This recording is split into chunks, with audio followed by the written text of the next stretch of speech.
Hi, Clutter Fairy fans. This is the Clutter Fairy Weekly for November 2nd, 2021. I'm your co-host, Ed Gumnick, and I'm speaking with Gayle Goddard, certified professional organizer and owner of the Clutter Fairy in Houston, Texas. Hi, everybody. The Clutter Fairy Weekly is a webcast and podcast where we dig deep into the clutter that stands between people and the lives they want to be living.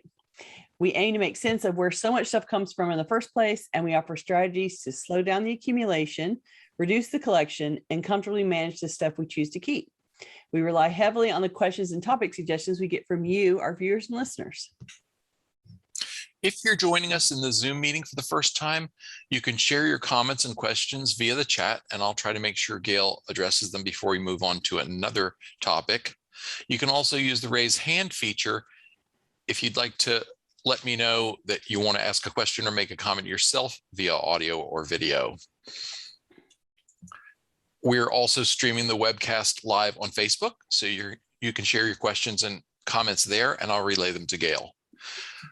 We're going to start, as we usually do, by recapping last week's weekly tittle, which was called Consumption Be Done About All This Stuff. The assignment, Gayle always laughs at my stupid puns. The assignment was to examine your home and habits for evidence of what we called consumerism clutter, then to try to reduce its grip on your space. We want to hear from our participants in Zoom and Facebook. Who took a stand against the infiltration of consumerism in your home this week? Please let us know in the chat. Lisa on YouTube had this to say about last week's topic. While ordering a shirt I really liked, I discovered that the shipping for one item was $17. She didn't say whether it was dollars or pounds or whatever, but 17, which sounds like a lot of money, no matter what currency you're talking about. Right. And the only way I could qualify for a 20% discount was to allow text message ads. I backed out of the order because I don't like the idea of volunteering to get spam or ridiculously high shipping charges. The retailer chased me down online and offered free shipping without my even asking. I got the shirt. I don't need them as much as they need me. I love it that they absolutely knew that when faced with the shipping charge and the text message box, that she backed out. Like they're tracking her movement enough to know when she bailed and chased her down and said, oh, we don't mean it really. Here, you can have it for free. We were only kidding. And we were only kidding about that shipping charge here. And how great that she said, no, not paying it, and ended up getting it shipped for free. That's a great solution. And you can't rely on, not every company is going to do that. And not every company is that sophisticated about tracking the movements. But if you can get it without paying the shipping, then awesome. And if you're willing to pay the shipping for one thing, fine. And in the meantime, let that shipping be a barrier to instant gratification shopping and shutting you down from hitting the click button to buy fast and having another thing shipped to your house that you don't need to have without thinking about it for a minute. So she ended up with a shirt. She still wanted the shirt. Hopefully she's wearing the shirt, and it was worth the effort to go and back out when it got to be too expensive. And you can also think of those as barriers to slow you down when you have a moment of unconscious or you're not paying close attention and you just, click. They want it to be super easy for you to buy, but if you can interrupt yourself a little bit, you can save yourself a lot of money and a lot of shipping fees and a lot of stuff in the house that then you have to get rid of later. So that's what we're aiming for. Good for you, Lisa. I'm glad it worked out. Good job that you backed away. I like it. Naomi made a great comment on that. She said, I never thought about that before, but for everything except food and prescription drugs, it's a buyer's market. Even if you don't feel like tackling your personal issues with shopping, you can get a better deal. Right. If you just wait a little bit. Well, be prepared to walk away. Yes. 100%. If you don't get the terms you want. Kara said, I discontinued Amazon Prime, and that has slowed me down since I don't want to pay for shipping. Now that I've slowed down, I find I don't buy most of what I put in the cart. There Hardly you any go. blue vans come to my house anymore. Isn't that awesome? Good job. Because you don't need it that bad. And if you do need something that bad, you can probably go ahead and order it, or you can go to the store and get it. And so good on you. That's awesome. The thing about Amazon Prime is you pay your $99 or whatever it is a year, and you do it one time and then you forget that you're actually $99 in the hole when you start with Amazon Prime. Well, And you have to get a lot of orders coming in to make that money up. and isn't it even more than that now? I'm sure 99 was the initial, right? We quit a few years ago. Yeah, it's something, I'm sure it's higher now. Yeah. But that's the whole point. You're like, whatever fee you pay for the free shipping, you're basically prepaying $100 or $150 or whatever of shipping in advance. And so then it sort of ties you into, in order to make my money back, or in order to get to a net zero loss here, I have to get enough things delivered to me that it makes it worthwhile that I gave Amazon $150 shipping money up front. And so for some people, sure, that works out okay. But what it means is that Amazon captures all their shopping, and it all goes to, the Amazon bucket instead of your bucket. Jane says it's 119. There you go. I thought it was around. Yeah. So again, you got to come up with $119 worth of shipping to get back to zero and not have it be a loss. And then, you're making money because you're getting things shipped, but you're doing it all on Amazon, right? Like, yeah. What can I say? Anne said, I keep getting offers of free cookbooks. You only have to pay shipping.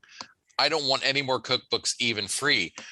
And that's a category of that's a tactic we didn't talk about last week, I don't think. I don't know if I'm sure they're still existing in some form, but I don't know what it is. But when I was a teenager and young adult, there was the thing you'd sign up for and get cassette tapes, records or cassettes for 1 penny. Yeah. Plus shipping. Yeah, and then you were locked into and then they kept delivery. coming and Columbia coming. House, yeah. Columbia House. Oh my gosh, yeah. I don't know whether Columbia House is still in business or doing that. I think that it was particular not a model. successful business model.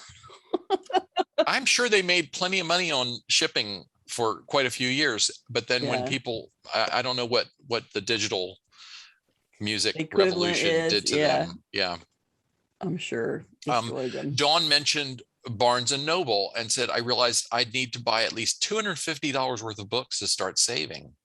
Yeah, see? Yeah. It's just guaranteeing that you have to spend money in order to feel like you're not losing money. And that's just a setup, right? That's just a setup to keep you shopping. Agatha said, we don't want that. Agatha said, I 95% of the time shop local. Yeah. And that's great. And that's one of the things we touched on. We didn't go into detail about it, but talking about criticisms of consumerism, one of them was it's, the consolidation of big, especially online retailers has been brutal to small local businesses and local cultures. The mom and pop stuff. Eleanor added, if you keep Amazon Prime, you need to make use of video, music, and any other perks aside from shipping. Right. To get your money's worth. Get your watch shows on the TV through Amazon Prime. Naomi said it is not for LPs, but people are signing up for all kinds of monthly packages. Oh, and Time Life. Diane mentions Time Life. That was another one. That one. And then I was getting Black & Decker how-to books, right? Yeah, the how to repair stuff for a while. And then I realized that I didn't care how pretty or expensive the books were. I still wasn't interested in doing my own home repairs. It didn't matter. Didn't matter how nice the books were. Owning the book does not generate the action, right? Yeah. as all of my clients who have 47 how to organize books in their house when I show up to start helping them organize, sometimes the book does not, trigger the actual action. Right. Marilyn said, someone thought that they had me by an offer of free magazines as long as I had paid the shipping. Turned out the shipping would be more than the subscription. My way out at the time was that I wasn't 18, too young to be held to a signed contract. Ooh. Lesson learned for a lifetime. Right. And learned it early. Good on you. Thank goodness, right? Lorraine, our friend Lorraine, playing devil's advocate, says Amazon has a discount for senior citizens and students.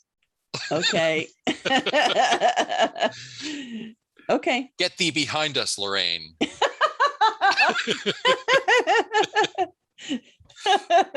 Okay, let's move on. How funny. To wait, Naomi said, owning the book does not trigger the action. I'm still waiting to wake up one morning and find my bathroom already painted. Right. If only, right? Yes. That's funny. Okay, Lorraine LOL. So I'm glad she took that in the spirit in which it was intended. We're always giggling here. Right. Let's move on to our featured topic for today. Okay. For most people, a clutter problem doesn't spring up overnight. Clutter is the result of long-term habits, delayed decisions, minor messes that have been ignored, and a pattern of accumulating new belongings faster than you eliminate old stuff.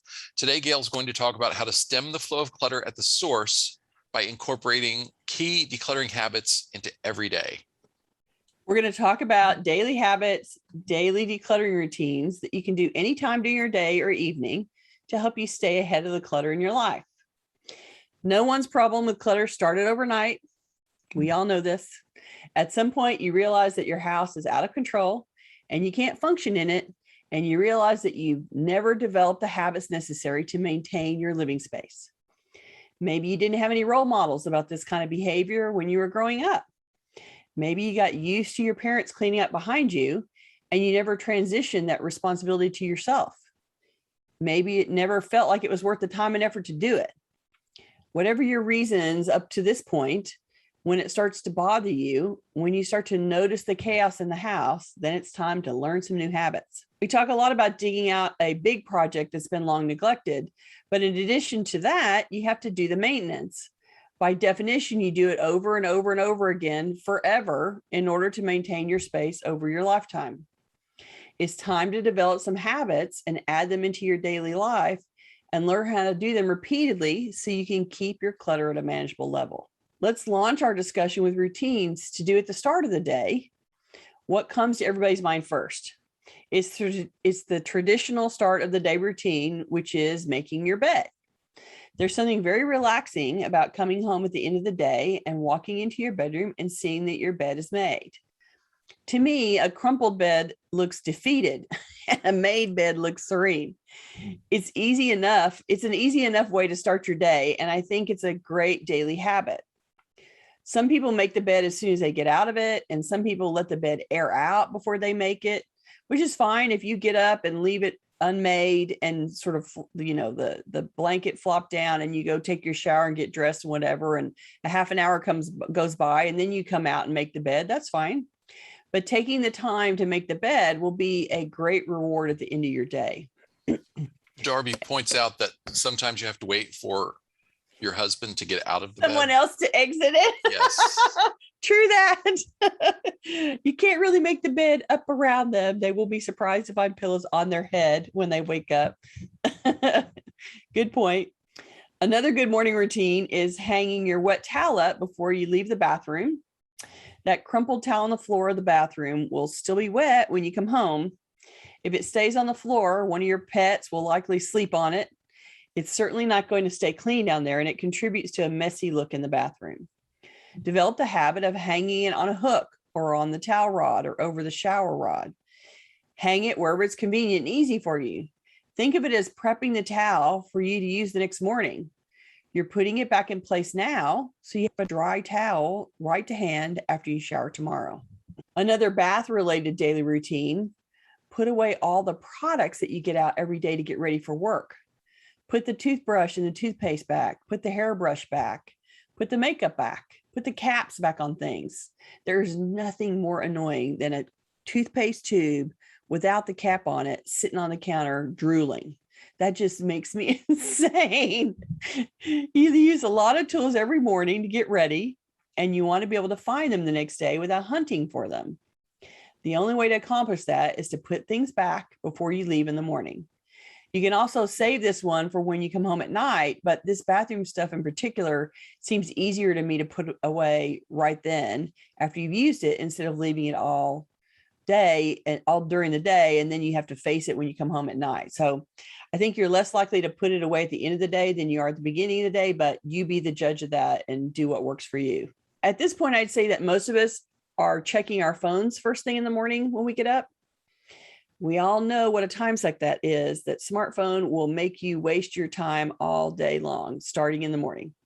So I'm suggesting a daily habit to help you manage your time and get out of the house on schedule every day.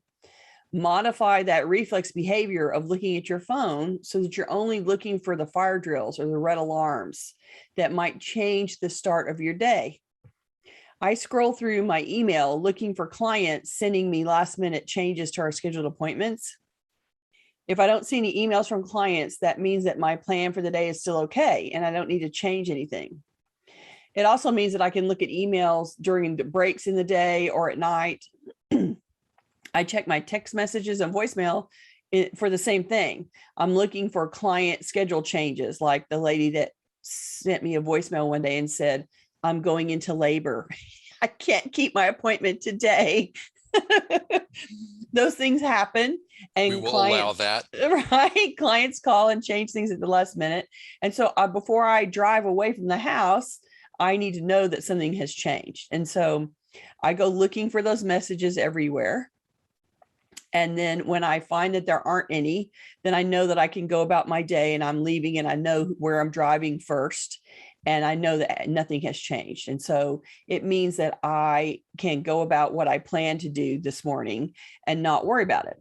So my suggestion is look for the fire drills, look for the fire alarms, oh my God, this has happened, that changed, this, whatever, whatever's going to completely derail the day, and see if there's anything out there. And if there's not, then you can be comfortable moving about and doing what you plan to do when you went to bed. Well, and especially if you're self-employed or working from home, responsible for managing your own time. Exactly. It's very, very easy to let other people derail and distract you. And if you dive too far into the email, you'll wake up and 2 hours have gone by and you're not dressed yet. Yeah, I think it makes more sense to look at your calendar and see these are the people I have an expectation of interacting with today, and then quickly scan, did I hear anything from any of them?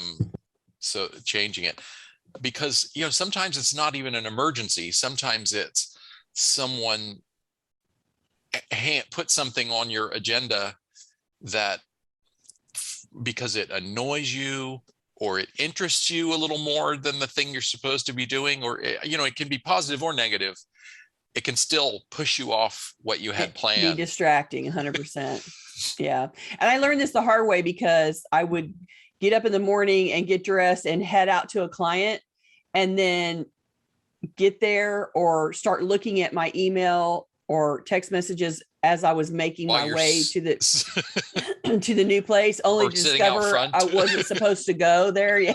Yeah, that happened 2 or 3 times. I was like, oh, clearly I need to do this before I leave the house, because I would have to turn right around and go back home again. And so it's a good thing to find out. My phone tells me if there's been a major change I need to notice, but then I can also ignore it once I determine there aren't any major alarms, and I can go back to getting dressed and getting breakfast and getting out on time, and not being completely derailed by finding an interesting or aggravating email that I think needs my attention right then. Okay. I showered and addressed you. Now that you've done your personal care, now you need breakfast. You're about to make a mess in the kitchen, And the question is whether you want to face it now or when you come home. I'd say the daily habit in the morning, at the very least, should be putting the food away. If you have food as you bring out things to make breakfast, you should at least put the food away. If you don't have time or you're not a morning person, then maybe the dishes can wait until you come home. But again, a bare minimum morning routine should be to put the dirty dishes at least in the sink. And everyone in your house that eats it's something, whether they're eating breakfast or a snack or whatever, they should be putting their dirty dishes in the sink and before they leave for the day. And if you want to up the game, then everybody has to rinse their dishes and put them in the dishwasher instead before they leave. You're just going to come home to those dirty dishes and you're going to have to clean them up before you make dinner. Anything that you or your family can do to lessen the load at the end of the day will be helpful for everybody. And Jane's saying, and the pet food dishes. Yes. Like you got to feed the cat, you got to feed the cats or the dogs. And then you got to pull those dishes up and wash them before you put fresh food in them again. And so at least plucking those up and putting them in the sink, you're going to have to clean them to put them back out, but it's at least part of the way. And if you have time, do it. We have to keep having an argument about that because Hardy does not think it's his responsibility to rinse his dish and put it in the dishwasher. He just will not learn that, will he? Yeah. Darn him. You have to cook him the handmade food and he won't clean his dish after himself. That's crazy. Spoiled rotten. Another good daily routine, especially for families with kids, is to throw in a load of laundry before you leave the house. Moms with kids do laundry non-stop. There's no point in saving it for later because those kids are making more dirty clothes and linens every minute of the day. Those families need to run a load of laundry every day to keep up. Then rotating the laundry when you get home again is the next step. Folding comes last, but you should handle it before you're done for the night. And it's a good time to enroll other family members as soon as they're big enough. Preteens should be doing their laundry as experts already. Washers are not exotic machines, and a 10-year-old can make that thing run. They use their smartphone easier than you do. They can make the washer run. I'm just saying that is like the first chore that every kid can learn how to do. Now let's talk about the end of the day routines to help with clutter maintenance. We're going to shift from I'm leaving the house to I'm coming back to the house. When you come home, as you get out of the car, is the perfect time to clean out trash and unload the car before you go in. One day's trash will be fairly small. The trash can is already outside, so grab whatever accumulated in the car over the day and go toss it in the trash can. Just toss it in directly. It's so easy to do. It takes 2 minutes, and then you can grab whatever needs to go inside, and the car's empty again. The car is just like a big driving purse.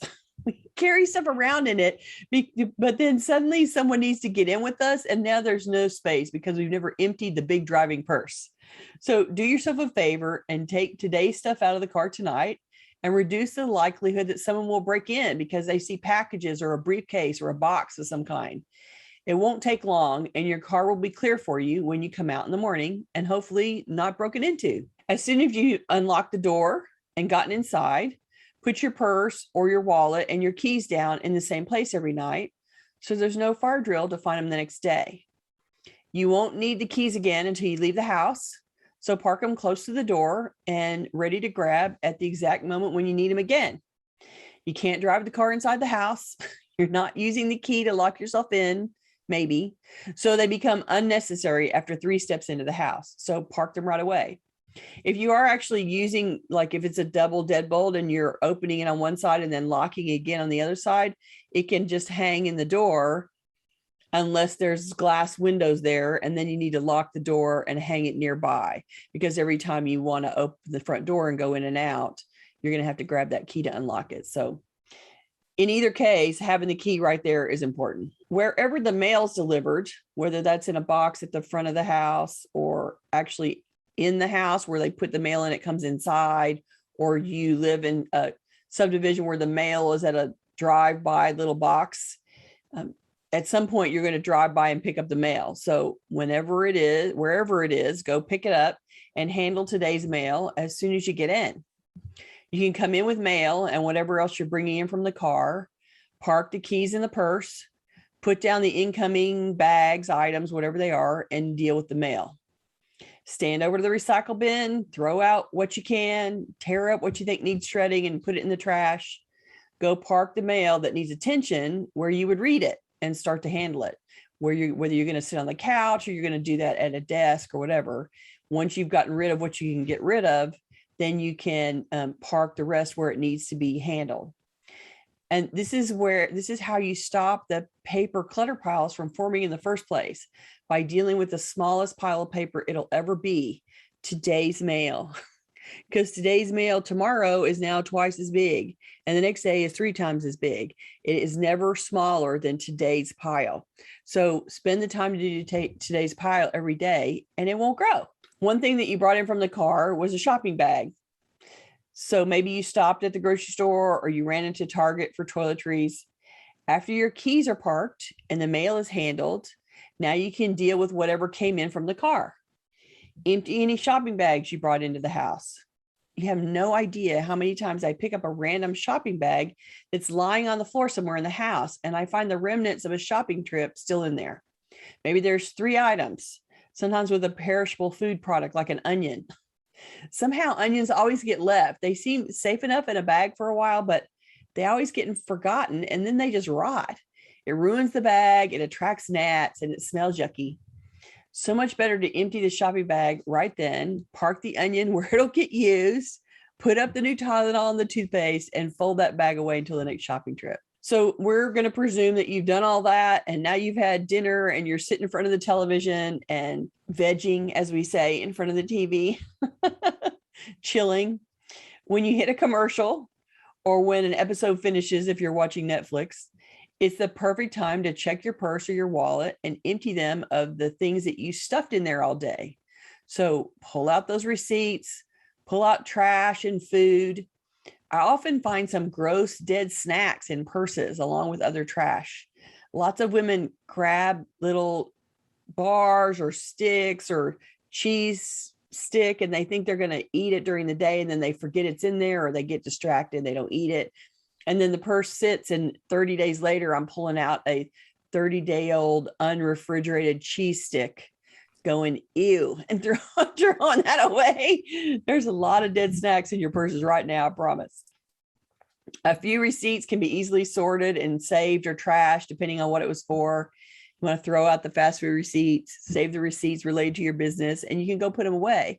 And it's also, if you get to the commercial and you've got 2 receipts that are related to your business you need to save, then you hit the commercial and you can stand up and go and put it somewhere and come back and get a little, blood circulating back in your end.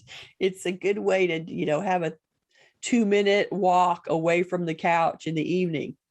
Before we get too far away from the purse topic, Jane said, my mom had a burned out light bulb and a leftover piece of Long John Silver's fish in her purse for a week. Oh my God. Dead fish for a week? Ooh. I'm pretty sure there was no recovering that purse. That purse had to go straight in the trash. I don't know how you would clean, because it sat there and oozed in the, oh my God, that is awful. Okay. She wins the prize. Worst purse story ever. I have never found fish in the purse. I've never found fish in the purse. You win 100%. Oh my God. I usually find wrapped things, like it's a snack bar or breakfast bar or a cookie or something like that, like the cheese stick that's in its own little individual wrapper. I mean, it usually ends up being things that have wrappers around them. But if it stays in the purse long enough, the wrapper starts to tear, and then things start coming out of the packaging because the wrapper doesn't survive being carried for 2 months in the purse. But oh, the dead leftovers in the purse. See, that's another thing. If you put it in there and forgot about it, and then you go to your purse at the end of the day during the commercial and go, oh my God, I forgot about my leftovers. You could at least get it out after, 6 hours instead of 7 days. Ooh, that's a good one. So here's another nighttime habit you can do. When you change your clothes from day wear to night wear, I'm taking off what I wore during the day. I'm putting on pajamas, or I'm putting on my casual home clothes.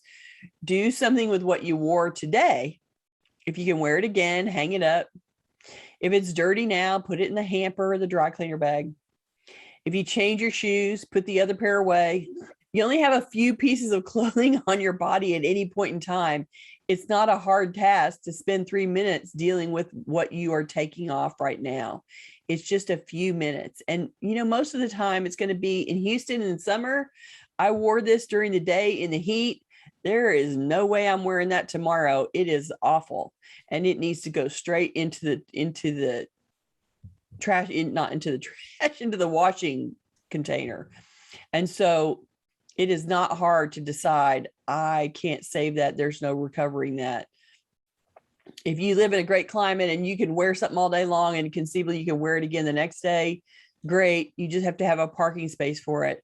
Hang it up so you can find it again and wear it in the next few days and get it back into the washing cycle. Lots of people get undressed focusing on what they're aiming for, and they just sort of like strip in place and drop things.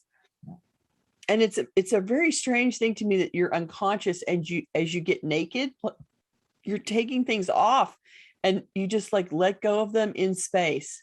I don't understand that, because you're on to the next thing. So at the very least, if you're that unconscious about it, when you come back into the room again, you find it on the floor, stop and spend your 3 minutes then dealing with it and doing something with it.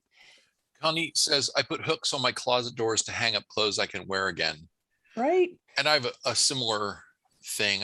I have one of those metal things that hooks over the bathroom door. Yeah, that gives you some extra hooks. On the bedroom side of the door, it's hooks. And I only put things there that have been worn once and can be worn again. And you should also think of that as a temporary parking space, not permanent storage. Right. So you don't want to hang it up there for 3 months. No, right. If it's been hanging up there for 3 months, you might as well put it into the laundry cycle and let it get washed and put back into your regular closet. This is definitely supposed to be a part-time, short-term. I wore it this week and I can wear it sometime next week, and then it goes into the laundry. If you find that all of your closet is ending up hanging out on these hooks and hanging there for 6 months and not getting worn, then it's not really the system that you think it is. It's really an expansion to your closet, and that's not what you're trying to accomplish there. Well, sometimes I'll take off something that I wore for a few hours. Yeah. Sort of figuring I'm not going to wear this again for another whole day, but I may throw it on between exercise and the next shower. If I just want to change out of a sweaty exercise shirt into something dry. Yes, and something cleanish. It's dry, right? And it's clean-ish. Yeah, it's cleaner, but right. Not. You don't want to put a perfectly clean shirt on a body that needs a shower.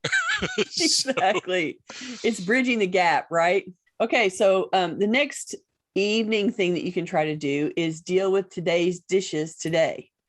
It's not going to get less disgusting to deal with by putting it off for several days.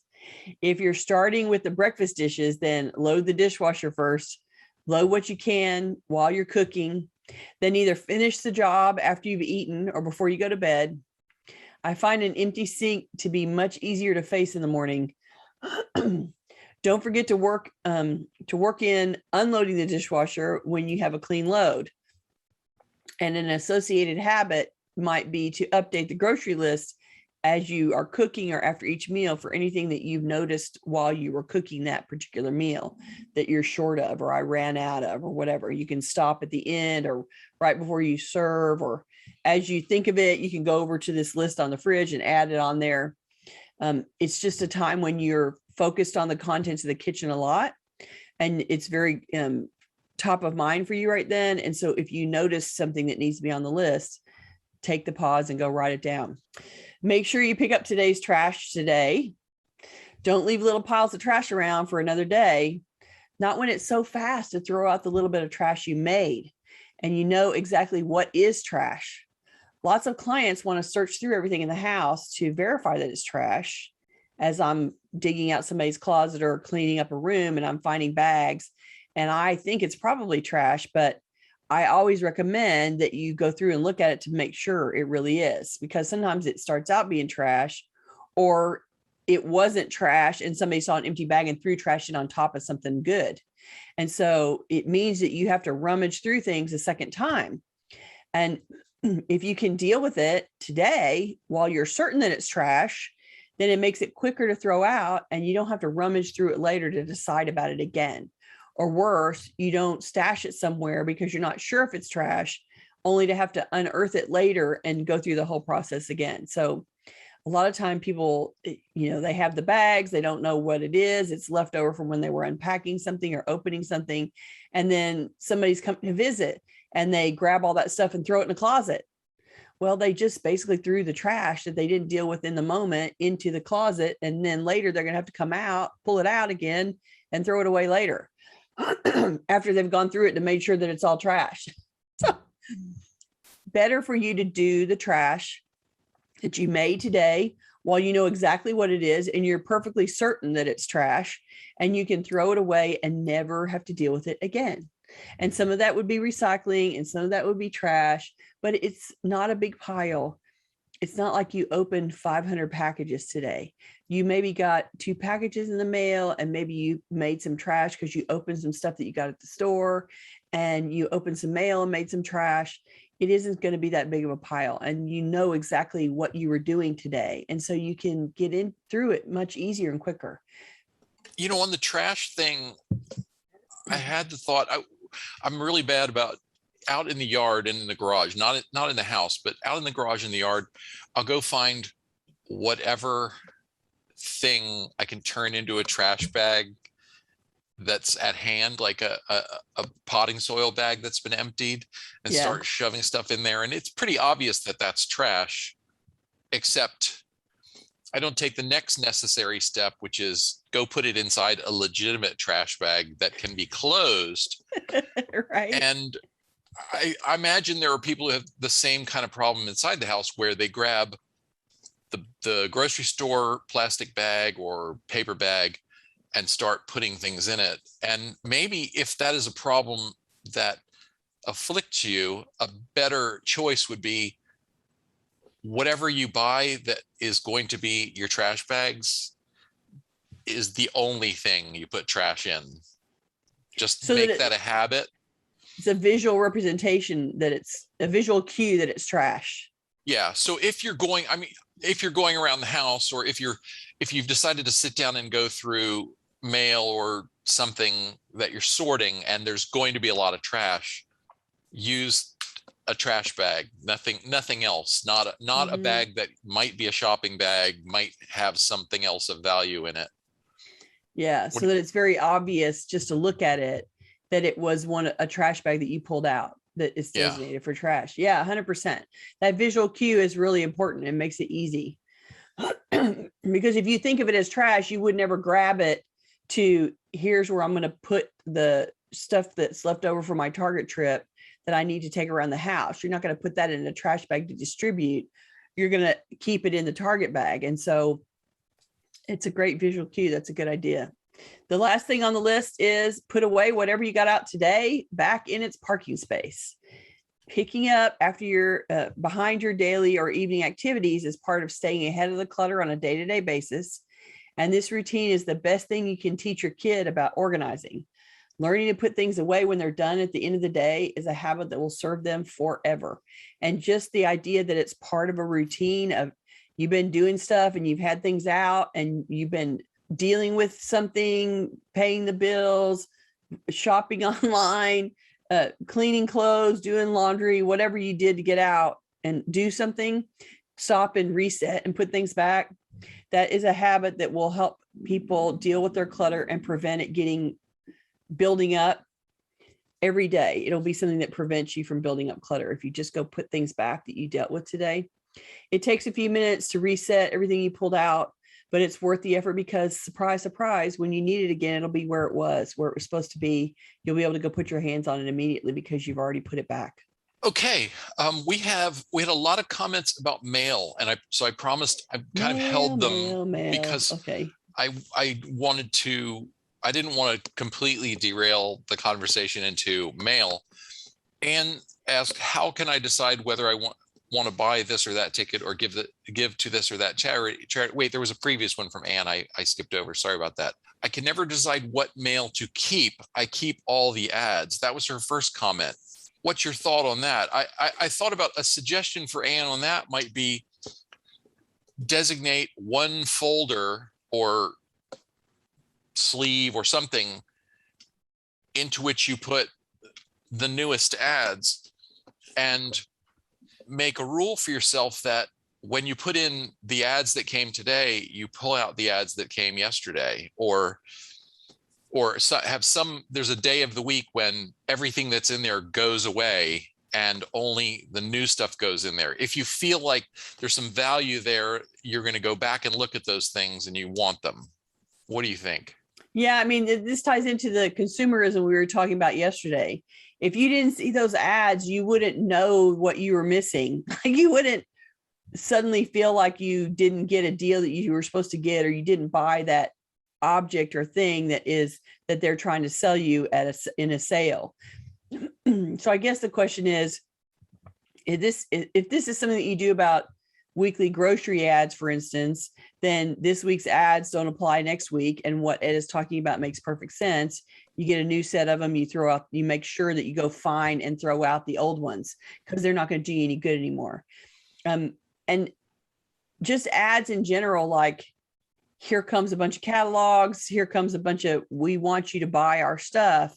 And I don't know how much time you have to spend looking at things that need to be bought, but surely you can throw a few out every week and not worry about you've missed something really fabulous. If you like, it's Christmas time and I'm just getting a metric ton of catalogs in the mail, and it's just making me so irritated. And so, yeah, I could tell myself I'm going to sit and look at all these catalogs, but I'm not. And so off it goes. I'm just like, yeah, I didn't know about your company before you sent me this catalog, and I don't need to get anything out of this catalog, and I am recycling your catalog right now without opening it. And sometimes that's what you have to do to let that wash over you and not interrupt or make a bunch of stuff for you to do. Well, and she added, this is all mail about who to vote for, what operas to attend, what symphonies, what ballets, what home repairs, all kinds of things. So who to vote for is probably not going to be how you gather your data. I mean, it can be, but if there's some election coming and you really want to read these brochures, you can probably filter them quickly for, is this the person that I'm likely to vote for or not? If it's not the person you're going to vote for, then you can throw it away. If it is the person you might vote for, then you want to go investigate them. Then maybe you need to gather all your voting stuff together. And then, as soon as the election's over, you can go find every piece of election related mail and recycle it that minute. There's a vote in Texas today, and talking about some constitutional amendments. And at the end of today, that vote is done, and anything that anybody sent me about voting can be recycled immediately, because the moment has passed, and so it can be done. Opera and ballet and whatever, those things are all on subscription. Here's our season, buy our season tickets. If that's something that you're trying to make a decision about what you're going to buy, then putting those with your bills to deal with when you are ready to make a decision about them would be lovely. And they will probably send you more than one thing, but basically every one of those performance arts things has a season, and they already know what they're going to do for the whole season, and they're going to try to sell you tickets in advance, or then you get to sign up and buy, a single ticket at a time over the season. And so check the dates, see if the dates are even possible for you. It may be that you want to go see this performance number 6, but it's on a date that you already know you can't do. So you can make some cursory review of the contents of those things and find out, so they have these 6 dates. Is it even possible for me to attend on those days? And if the answer is no, then it solves the problem. And if it's something that you really want, then it means you're gonna have to buy a ticket, and then it becomes a bill. It's somebody you got to pay. And so it can go with the bill section. Everything you're saying points to, you have to establish some kind of a routine, at least weekly, and ideally every day, to face that mail. And even if you only make the preliminary cut of these are things I'm never going to look at again, Mm-hmm. you'll at least be dramatically reducing the volume. Exactly. Linda says, I set up a mail station in the garage. I go through the mail and shred right there. The only mail that goes in the house are action items. Hey, that's good. That is rerouting it, like that's like ricocheting it off your outer shell so that it can't come in the house. That's excellent. And you're already out there with the trash can. If you have the shredder there, it sounds like you've got a shredder there already. How great. And that means that you spend your 5 minutes every day putting in recycling, putting in the shredding, and taking the 2 or 3 pieces that are really actionable into the house. And that's fabulous, because that means you have that much less in your house to deal with. I would like to give a name to this comment, but they are named by their phone model. So Galaxy J3V or 5 said, USPS offers free informed delivery service, which comes to your email and shows a picture of the mail that is being delivered that day. I seldom get anything important, so I often bring in my mail every few days. I do the same thing. I think that's entirely reasonable. If you have a hard time giving your attention to the mail every day, then let the mailbox collect it. But you just have to make a firm commitment that when you bring it in from the mailbox, it gets the treatment. Yes, because the mailbox is not an infinite box either. No. And you cannot leave it to be stuffed and then have the mailman not be able to deliver anymore because you haven't picked up your mail for a week and a half. Like, they're not going to give you a really huge box so that you can like backfill the box and not get it to the house. So it doesn't change the nature of the work that you have to do. It just delays when you get to do it for a few days. And it works. I mean, it means it's just like checking for the fire drills, right? Like, you don't have to make the special trip to the mailbox if your email shows that you don't have anything important. Now, I will say that do they send a separate email for each piece of mail? No, they send a daily thing. I don't know if you have to scroll through it. Yeah, and it shows you photographs of the first class mail pieces that are coming. Mm-hmm. Now that includes pre-sorted first class, so it includes some junk, Right, exactly.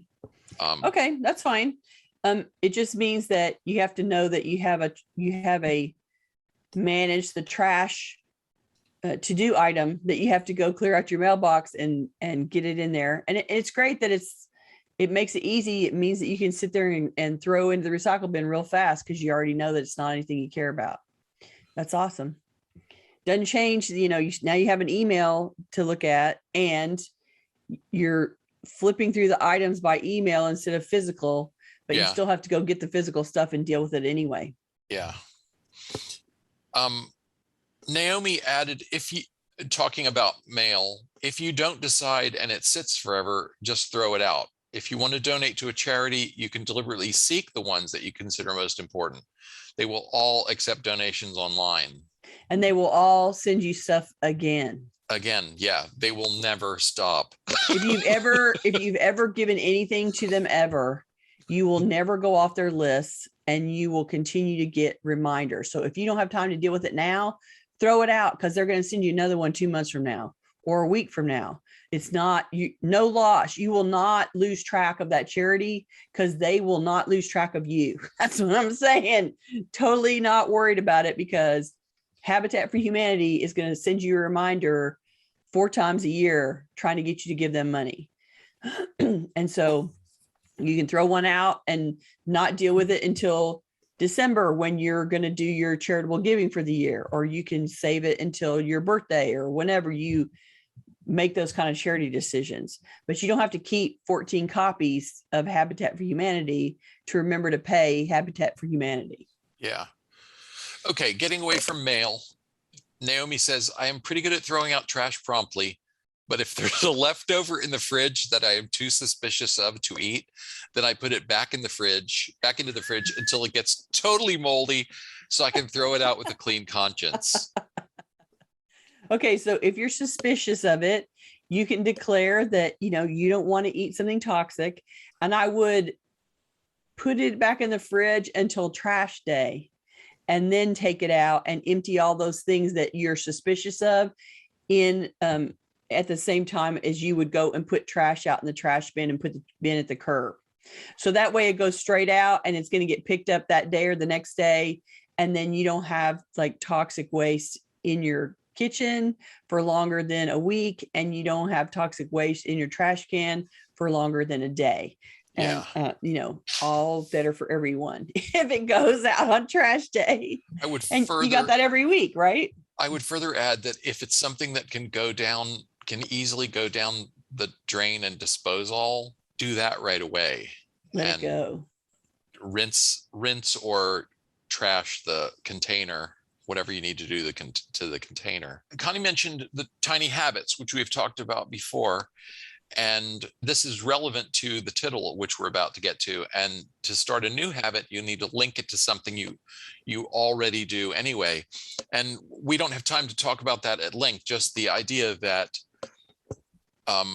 it's easier to build a new habit if you can connect it to an existing habit or practice or routine. Exactly. And so let's go to the tittle. Okay. Now. All right. So surprisingly, this week's tittle is called Do Make a Habit of It. And this week's assignment is to establish or build upon a set of daily decluttering routines that you already have. So start by identifying 2 new decluttering habits that you'd like to add to your daily routine. Select one for the morning routine and one for the evening. The target habit should be quick and simple tasks with a fairly narrow focus. For each desired habit, identify an existing successful practice with which you can connect it. For instance, if you'd like to cultivate the habit of cleaning out your car, you might connect this action to putting your sunglasses and your car keys in your purse. You can set up reminders to help you as you're establishing this new habit, like putting a Post-it note on the bathroom mirror or the fridge, or prepare an index card where you can check off each day that you've accomplished a new routine. Anything to sort of serve as a reminder that you're trying to add a new habit, and then to keep track of whether you've done it and whether you've added it in every day will help you. See, we just thought you could try a new one in the morning and a new one at night, just as a way to not be too overwhelming. But, you can try as many as you want. And let's see if you can't add a new maintenance routine into your daily life and let it be part of what you do. And let us know how it goes next week. Excellent. And speaking of next week, we'll be back the usual time, Tuesday, November 9th, 2021 at noon US Central Time, live in Zoom and streaming on Facebook. And we will be back in sync with the rest of the world on the subject of daylight saving. Yes, we're falling back this Saturday. We're falling back on Sunday. Sunday morning, Saturday night, Sunday morning. What we're going to talk about, the rise of fast fashion, the ease of online shopping, and the popularity of retail therapy have left many of us with closets and dressers stuffed to overflowing, sometimes with clothes that we've never even gotten around to wearing. In next week's episode, we're going to talk about fresh ways to think about your personal style and offer strategies to make your wardrobe manageable and fabulous. Join us on November 9th for Armor for Everyday Life, Trends in Decluttering Your Wardrobe. We're going to talk about all kinds of ways to think about clothes differently. So I hope you'll join us for that. If you're watching this on YouTube, we would love for you to join us live. We have about 90 people watching us live this week. And to get notifications about upcoming events, we invite you to join the meetup group by visiting cfhou.com/meetup. You can also follow us on Facebook by visiting cfhou.com/Facebook, or subscribe to our mailing list by visiting cfhou.com/subscribe. We love to hear from you, so please keep your questions, comments, and topic suggestions coming on YouTube, Facebook, or anywhere that you find us. You can always reach us through our website at clutter-free.com. Thanks, everybody, for joining us. We really appreciate it. And I've been getting lots of mail from all kinds of directions. So clearly everybody's touching all of our social media channels and my email and all kinds of stuff, because I'm getting messages from every direction. It's pretty awesome. We are so glad you come and talk to us. Well, and I'm seeing more traffic to our show notes pages. That's so I'm awesome. going to show that again. And Okay. oh no, I'm not. I already quit PowerPoint, so I'm not going to show it again.